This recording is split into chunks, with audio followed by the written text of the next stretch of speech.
Welcome to another deep dive.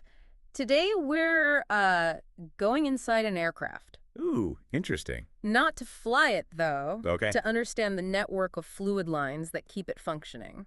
The veins and arteries. Yeah, we've got excerpts from a real aircraft maintenance handbook Cool. to break down fuel lines, hydraulic lines, oil lines. All the good stuff. Anything that flows through a plane, we're going to dive into it. All right. Well, the handbook itself, it gets really technical, I bet. but we're here to make it Yeah, make it fun. fascinating and fun. Exactly. So imagine you're working on a plane. What's the Mhm. first thing you need to know about these lines? You need to know how important they are. I mean, think of an aircraft as a living organism, right? Okay, yeah. The lines are the veins and arteries. I like, They carry the lifeblood fuel to the engines, uh-huh. hydraulic fluid to the control surfaces, oil lubricating the moving parts. Makes sense. Without them, Yeah. game over. So it's not just about getting from point A to point B, it's about Yes. keeping the whole system alive. Now, the handbook talks about two main types of lines, rigid and flexible. Mm. Is it just metal tubes versus bendy hoses? Pretty much, yeah. Rigid lines are your workhorses. Okay. They're great for those long, straight runs where you really need that stability. Makes sense. Think fuel lines Yeah. or sections of the hydraulic system. Okay. And then the flexible hoses, those are good for when you need to connect moving parts Okay. or handle vibrations. So things like landing gear, Yeah. engine connections. So each type has its own specialty. Yeah. This next part kind of blew my mind. Oh, yeah.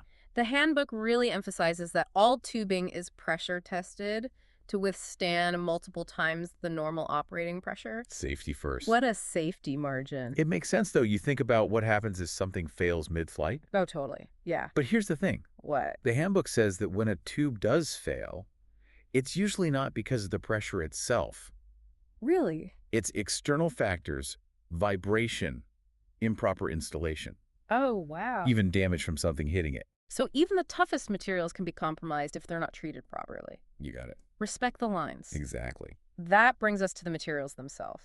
This isn't your average plumbing supplies, right? Oh, no, not at all. Yeah. I mean, we've come a long way from the early days of aviation when it was all copper. Yeah. These days, you're looking at aluminum alloy, Okay. steel, Uh-huh. even titanium, Wow. the stuff of spacecraft. In a fluid line? Yeah. That's impressive. Okay, let's break it down. Aluminum alloy? What's its claim to fame? Lightweight, Mm-hmm. versatile. Okay. Aluminum alloys like 2024 T3 or 60061 T6 are easy to work with, Mm-hmm. and they're suitable for those low to medium pressure systems. Okay. So you'll see them in fuel lines Yeah, and some hydraulic lines. got it. So steel is for when things get serious. Exactly. Corrosion-resistant steel like CRES 304 or 321. Mm. This is the heavy-duty champ, high-pressure hydraulic systems. Oh, wow. The ones that operate landing gear flaps breaks all that critical stuff. The important stuff. Plus, it can really take a beating, which is why you see it in areas prone to damage, like the landing gear. Makes sense. Now, titanium, aside from sounding cool, what's its superpower? Strength to weight ratio. Okay. 30% stronger than steel. Wow. 50% lighter. That's incredible. Plus, it laps at corrosion at high temperatures. Wow. Perfect for those extreme conditions at high altitudes and speeds. So we've got this lineup of materials, each with its own personality. How can you tell them apart? I'm no metallurgist. You don't have to be. Aircraft fluid lines have these markings. Oh. Tell you exactly what you're dealing with. So like what kind of markings? Aluminum alloy tubing often has color bands on the ends, Okay. and steel has the material designation stamped right on it. Titanium is similar to aluminum with the color bands. It's a whole secret language. It is. But why is it so important to know exactly what material you're working with? Safety. I mean, using the wrong material is a recipe for disaster. Oh. Imagine accidentally installing a low-pressure aluminum line in a high-pressure hydraulic system. Not good. No. Okay, point taken. So we've got the right material now. What? Time to get hands-on. All right, let's do it. This is where the art of forming metal tube lines comes in. Okay. Cutting, bending, flaring, and beating. Those all sound very specific. They are. Each step is crucial. Okay, let's break it down. Okay. Cutting sounds simple, but I bet there's more to it. You're right. You can't just grab any old saw. Okay. For softer materials like copper or aluminum, you'd use a tube cutter. Mm-hmm. Creates a nice, clean, square cut. Okay. But then for harder materials like steel or titanium, you'd use a fine-tooth hacksaw, Mm-hmm. preferably with 32 teeth per inch that gives you a smoother cut Wow, that's specific. and less work hardening. Work hardening. What is that? Like when I work out too much? Kind of similar concept. It's when you repeatedly deform the metal. Okay. It becomes harder, Huh? but also more prone to cracking. Oh, so it's a balance. It is, so you got to be gentle, even when you're cutting. Got it. And then afterwards, you got to deburr the edges. Yeah, no rough edges. Exactly. Okay, tube is cut nice and smooth. Perfect. What's next? What is next? Bending. This is where things get artistic. Oh, okay. The goal is to create a smooth bend without flattening or distorting the tube. Sounds like a challenge. It can be hand bending works for the smaller tubes, Okay. but for anything larger, you need special bending tools. I imagine there are rules to this bending game. There are. You can have a little bit of flattening in the bend, Mm-hmm. but you can't go below 75% of the original diameter. Okay. If you do, you risk weakening the tube, Right. and then you're inviting fatigue failure. So it's a balance between shaping the tube and keeping it strong. Exactly.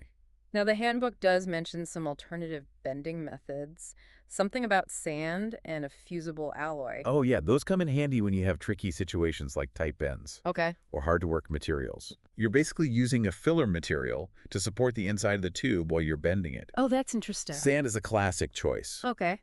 but there's also this fusible alloy, a metal that melts at a low temperature. Uh-huh. You fill the tube, let it solidify, Mm. bend the tube, Yeah. then melt the alloy out. That's pretty neat. It is. Sounds messy, though. It can be, so cleaning afterwards is super important. Yeah. You don't want sand or metal bits floating around in the aircraft's fluid lines. No, definitely not. Okay, so the tube is cut bent and sparkling clean. What's next? Flaring. Flaring. This is how we connect the tubes to the fittings. Okay. So it's all about expanding the end of the tube outwards. Mm-hmm. Creates a bell shape Okay. that makes perfectly with the fitting. I see. Creates a tight seal. So it's like a custom handshake for the fitting. I like that.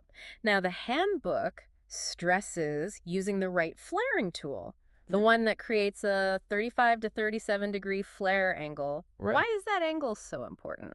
It's all about that perfect marriage between the flare and the fitting. Uh-huh. If you use the wrong tool, like an automotive one, Yeah. it'll create a 45-degree flare. Mm-hmm. That could lead to a leaky connection. Which we do not want. Big no-no. Safety first. Absolutely. What are the options for flaring? You have impact-type tools. Those use a hammering action. Okay. And rolling-type tools use a rotating cone. Mhm. Expands the tube. I see. It's all about choosing the right tool for the right material. Right. You wouldn't want to use a rolling-type tool on harder materials like steel or titanium. Yeah. You could damage it. Makes sense. And double flaring, what's that about? That requires a special tool that first makes that bell-shaped flare, Okay. and then it folds the material back on itself to create the double layer. Oh, wow. It's a strong, secure connection, especially for the smaller tubes. It makes sense. Prevents the flare from being cut off under high pressure. Very cool. So much precision. Lots of precision. Tube is cut, bent, flared. Are we done yet? Almost. There's one more step. Beading. That sounds like jewelry making. It might sound fancy, Yeah. but it's simply reinforcing the end of the tube, Okay. usually where it connects to a flexible hose. Mm-hmm. So we're talking about creating a raised ring or a bead Okay. around the circumference. Yeah. That bead gives the hose clamp a better grip, Yeah. prevents the holes from slipping off under pressure. So it's like a little safety net. Exactly. Mm-hmm.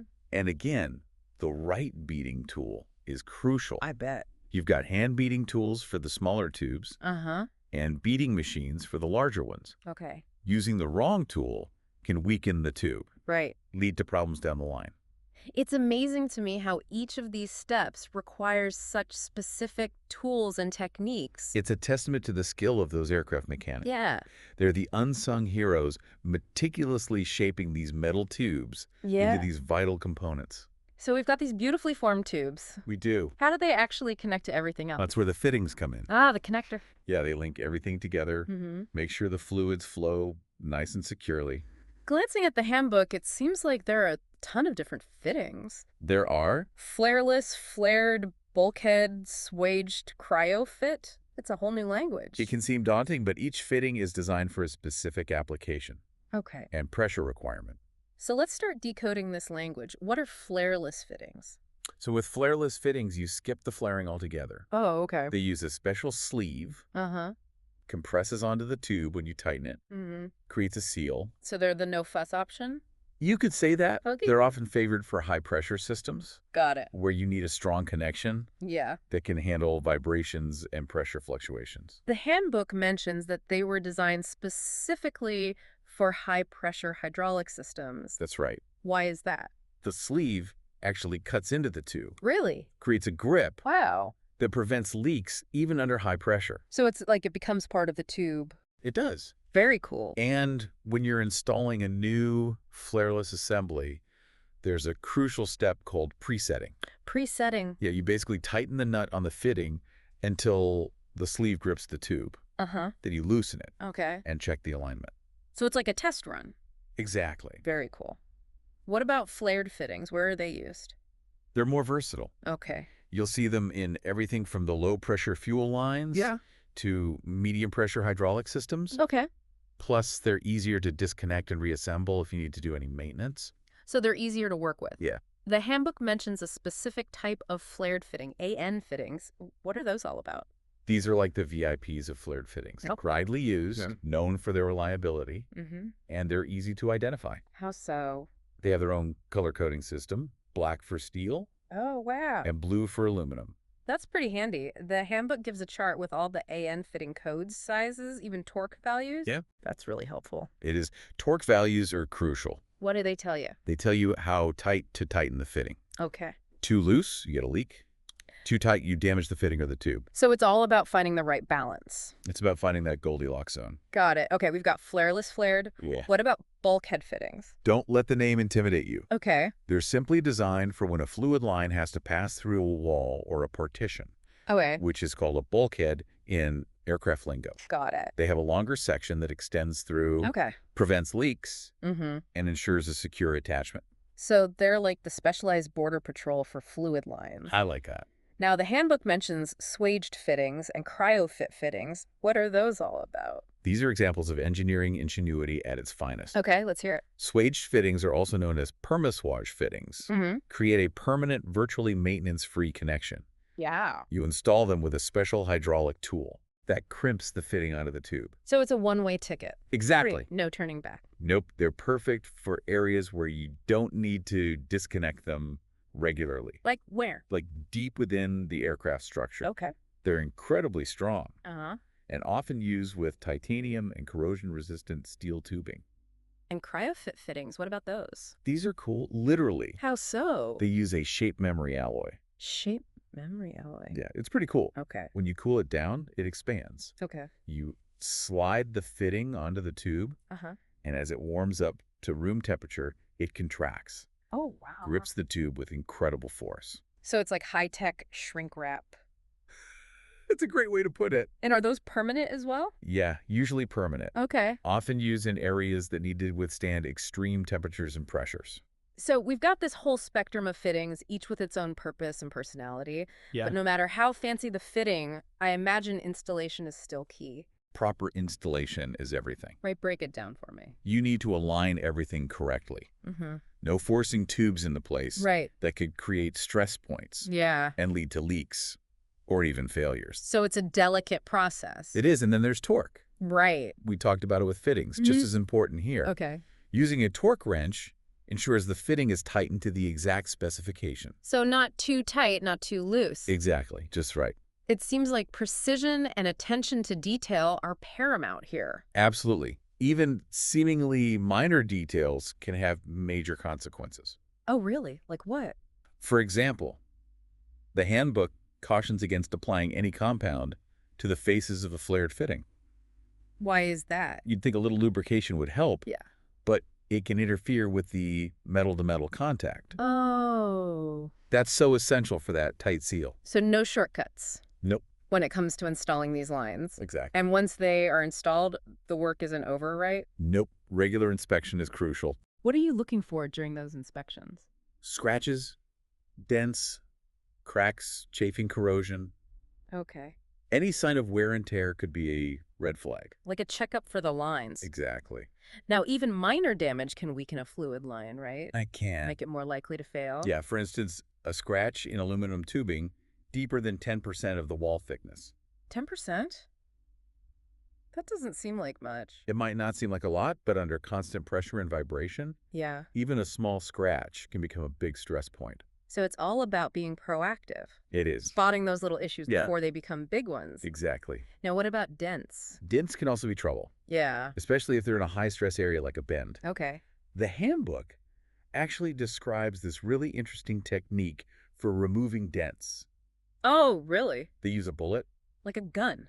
No, a hard object like a ball bearing. Okay. They pull it through the dented section to push it out. So like a tiny plunger for aircraft tubes. That's a great way to put it. So far, we've talked a lot about rigid lines, the metal tubes, careful bending, precise fittings. Mm-hmm.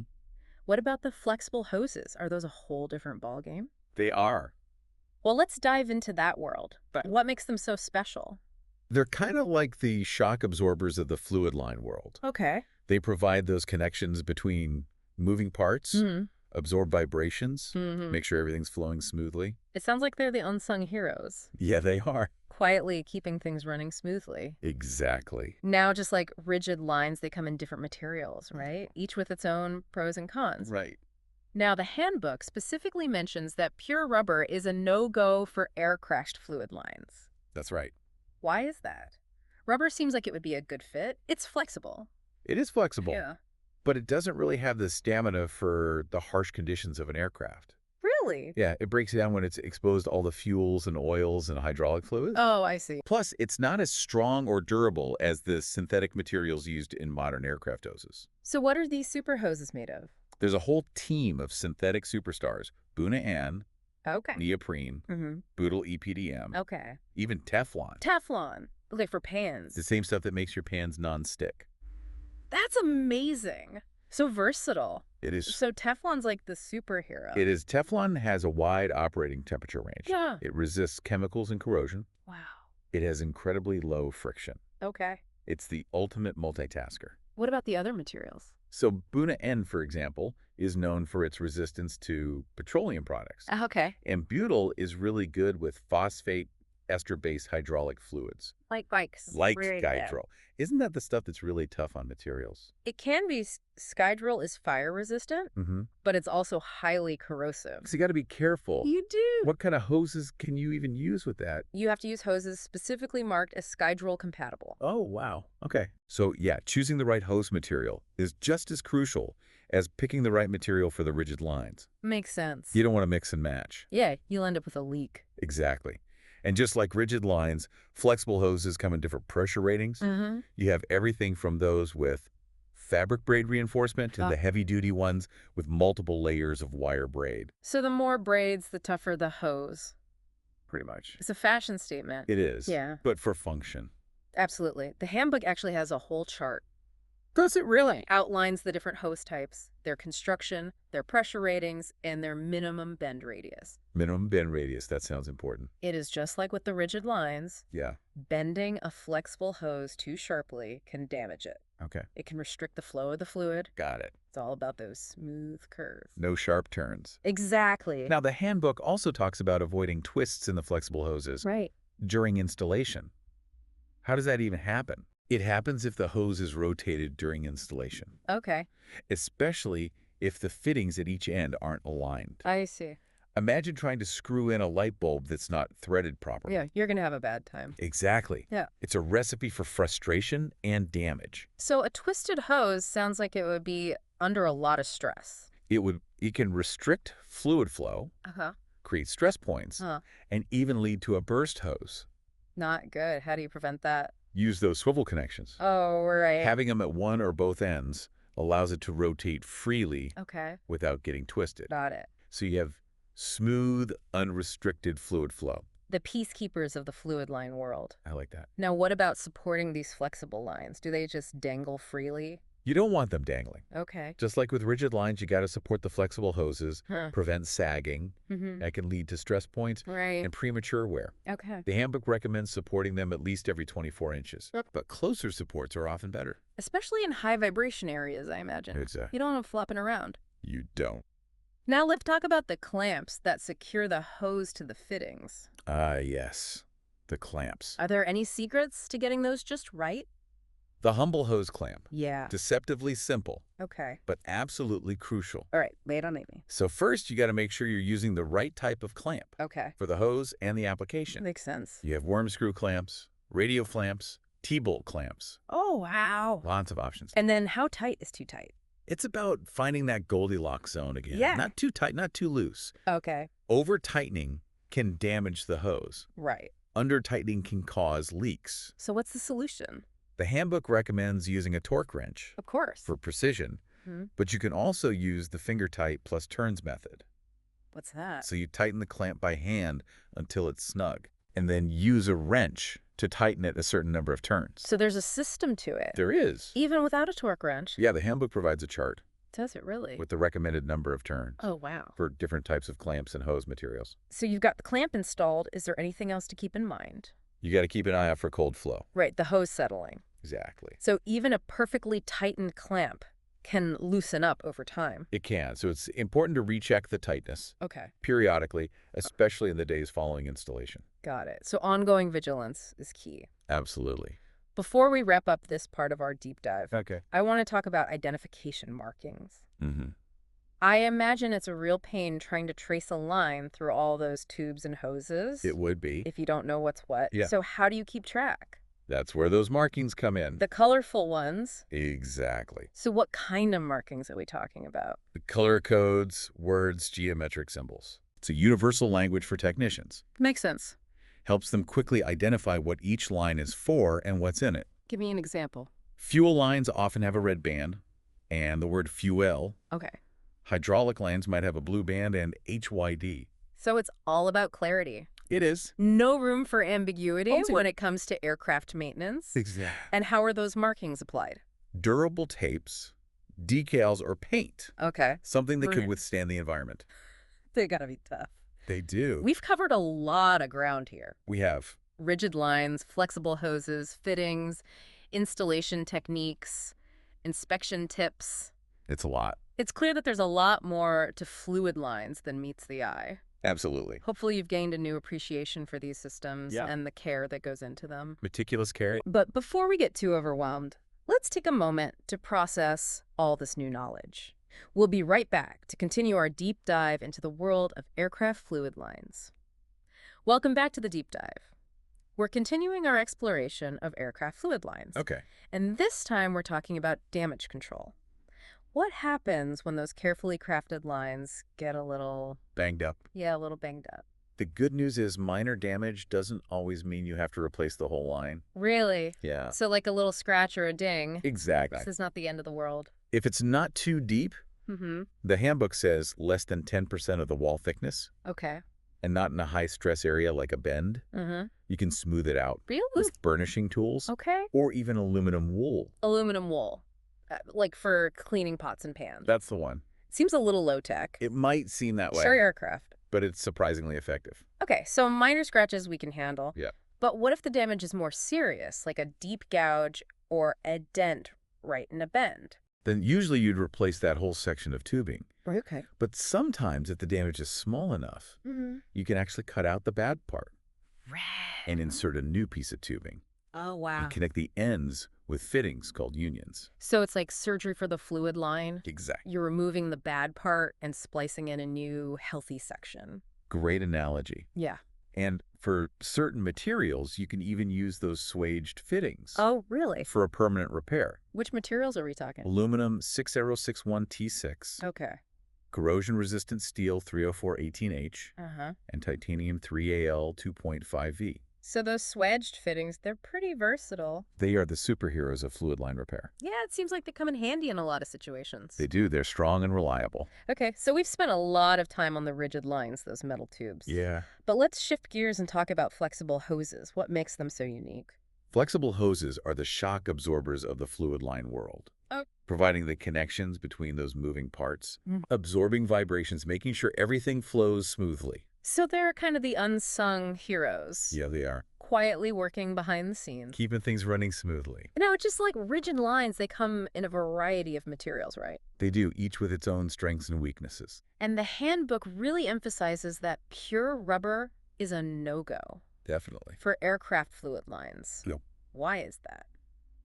Rubber seems pretty flexible. It is flexible, Yeah. but it's not up to the task. What do you mean? It doesn't hold up well in those harsh conditions. Like what kind of conditions? Exposure to all those fuels and oils and hydraulic fluids. Oh, I see. And it's not as strong or durable as the synthetics used in modern hoses. So what are these modern hoses made of? A whole bunch of synthetic superstars. Okay. Buna neoprene, butyl EPDM, and even Teflon. Teflon. Like the stuff on my frying pan? The same stuff. It's everywhere. It is pretty versatile. So Teflon's like the MVP of the hose world. Pretty much, it can handle a wide range of temperatures. Resists chemicals, and corrosion has incredibly low friction. So what about the other materials? What are their strengths? Buna N, for instance, has excellent resistance to petroleum products. Okay, so fuel lines. Makes sense. And butyl is compatible with phosphate ester-based hydraulic fluids. Like Skydrol? Like Skydrol, exactly. We talked about that earlier, the stuff that eats through almost everything. It's pretty tough on materials. Yeah, so using the wrong hose with Skydrol would be a recipe for disaster. It would definitely recipe for disaster. So material compatibility is key. Very key for both rigid lines and flexible hoses. Okay. It's all about choosing the right material for the job. Right, and speaking of choosing the right thing, I noticed the handbook also mentions different pressure ratings for hoses, just like with rigid lines. Exactly. So do they have like low pressure hoses and high pressure hoses? Yeah, they range from low pressure hoses with fabric braid reinforcement Okay. to those high pressure hoses with multiple layers of wire braid. So the more braids, the tougher the hose. It's kind of like a fashion statement. Function over form. Exactly. The handbook has a chart. Another chart. Yeah, it outlines the different hose types, their construction pressure ratings, Okay. and their minimum bend radius. Minimum bend radius. I remember that from the rigid line section. It's important for both. Why is that? You don't want to bend the hose too sharply. Yeah? That can damage it. Right. Restrict the fluid flow. So those smooth curves are important. Very important. Now, the handbook also mentions avoiding twists in the hose during installation. How does that even happen? It can happen if the hose gets rotated during installation, Okay. especially if the fittings on each end aren't aligned properly. So it's kind of like when you try to screw in a light bulb. Yeah. That's not threaded, right? Yeah, exactly. It can lead to damage. So a twisted hose sounds like it would be under a lot of stress. It can restrict the flow, create stress points, Yeah. and even lead to a burst hose. That's not good. So how do you prevent that? How do you prevent that? Use those swivel connections. Oh, right. The swivel connections. They allow the hose to rotate freely without getting twisted. So they're like the peacekeepers. I like They prevent the hose from getting all twisted up. Exactly. Yeah. Now, what about supporting those flexible lines? Can they just hang out? Yeah. Can they just dangle freely? You don't want them just dangling. Okay. Just like with the rigid lines, you need to support them. Why is that? Prevent sagging. Okay. That can lead to stress points and premature wear. So how often should you support them? The handbook says at least every 24 inches. Okay. But closer supports are often better. Makes sense, especially in those high vibration areas. Exactly. You don't want them flopping around. Now let's talk about the clamps that secure the hose to the fittings. Ah, yes, the clamps. Are there any special techniques for getting those just right? The humble hose clamp. It's a crucial component. Okay, so spill the secrets. What's the key to getting them right? First of all, you need to use the right type of clamp Okay. for the hose and the application. Makes sense. There are worm screw clamps, radial clamps, T-bolt clamps. A lot of options. It's all about picking the right one for the job, and then you got to make sure it's tightened correctly. Right. How tight is too tight? It's that Goldilocks zone. Again, not too tight, not too loose. Okay. Over-tightening can damage the hose. Under-tightening will cause leaks. So what's the solution? Use a torque wrench. Torque wrench for everything. It seems that way, but there's also the finger tight plus turns method. Okay, refresh my memory. How does that work? You tighten the clamp by hand until it's snug, Uh-huh. and then use a wrench to tighten it a specific number of turns. Oh, right. The handbook has a chart with the recommended number of turns. Wow, they really thought of everything. They did. So even without a torque wrench, you can get it right. Okay, so you've got the clamp installed. What else should you be aware of? Watch out for cold flow. Right, the settling of the hose. Exactly. Yeah. Even a properly tightened clamp can loosen up over time. So you have to recheck them. You do periodically, especially in the days after installation. Okay, so ongoing vigilance is key. It's all part of keeping those fluid systems working safely and reliably. And speaking of ongoing maintenance, what about inspection? Mm. We talked about inspecting rigid lines. What about flexible hoses? They need inspection too. Okay. So what are you looking for? You're looking for leaks, of course, Of course. but also cracks hardening like a flexibility, Okay. and something called cold flow. Cold flow. Didn't we already talk about that? Yeah, it's the same phenomenon, but in this context, Yeah. we're talking about deep, permanent impressions in the hose Okay.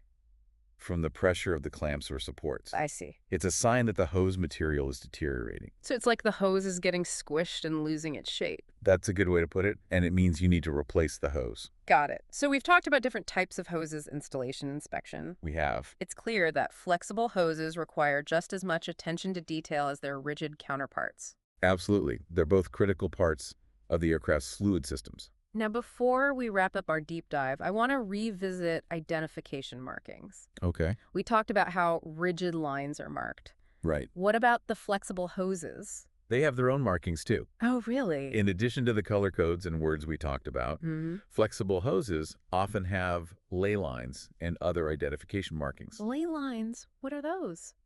They're basically stripes that run along the length of the hose. Okay. They help prevent twisting Oh, that's clever. by aligning the ley lines during installation. Yeah. You can make sure the hose isn't twisted. So it's like a built-in twist detector. That's a good way to put it. All right. And then there are the other identification markings. Like what kind of markings? These markings tell you the hose type, the size, the manufacturing date, even the manufacturer's code. It's like the hose's ID card. Exactly. You can trace its whole history. You can. So we've learned that traceability and documentation are important. Very important. Just as important as the components themselves. Absolutely. It's all about that attention to detail. We've explored a lot in this deep dive. Rigid lines, flexible hoses, fittings, installation techniques, inspection tips. It's been a lot. Even the language of fluid line identification markings. Yeah, we've journeyed through the veins and arteries of these flying machines. And it's clear these systems are incredibly complex. They are. They require a deep understanding of engineering principles, material properties, and specialized tools and techniques. Lots of specialized stuff. But before we get overwhelmed by all the details, Okay. leave them out and look at the bigger picture. What does all this meticulous care and attention to detail ultimately mean for someone looking up at an airplane in the sky? Stay tuned as we'll be right back to explore that question in the final part of our deep dive.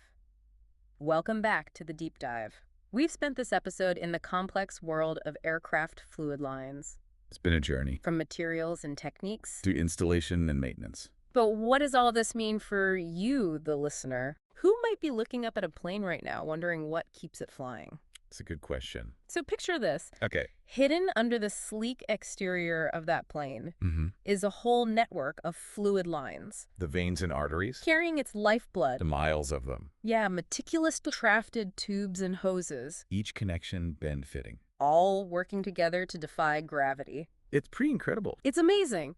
It's a symphony of engineering and craftsmanship. Yeah, it really is. And it's all thanks to those skilled technicians. The unsung heroes. Working behind the scenes. Making sure everything works perfectly. Remember that fact we talked about earlier? Which one? About why tubes burst? It's usually not the pressure itself, Oh, yeah. but rather things like vibration, improper installation, or damage. That's right. That just highlights how crucial those technicians are. Absolutely. They're the guardians of these intricate systems. They are. And their work has a direct impact on everyone's safety. Imagine the pressure they're under. I know, right? Knowing that even a small mistake could have huge consequences. It's a testament to their skill. And dedication. Yeah. Their unwavering commitment to safety. You got it. So if this deep dive has made you curious about aircraft maintenance, I encourage you to learn more. Yeah, there's so much information out there. Online in libraries, even at your local airport. Go explore. You never know. Maybe this deep dive has sparked something in you. Maybe. Maybe you'll become one of those skilled technicians. Keeping those planes flying. That would be awesome. We always love to hear how these deep dives inspire, Yeah, let us know. to learn new things, Explore new fields. discover hidden talents. That's what it's all about. So on that note, Okay. it's been a pleasure guiding you through the world of aircraft fluid lines. Thanks for joining us. Thanks for listening. Until next time, keep exploring, keep learning, and keep that curiosity alive.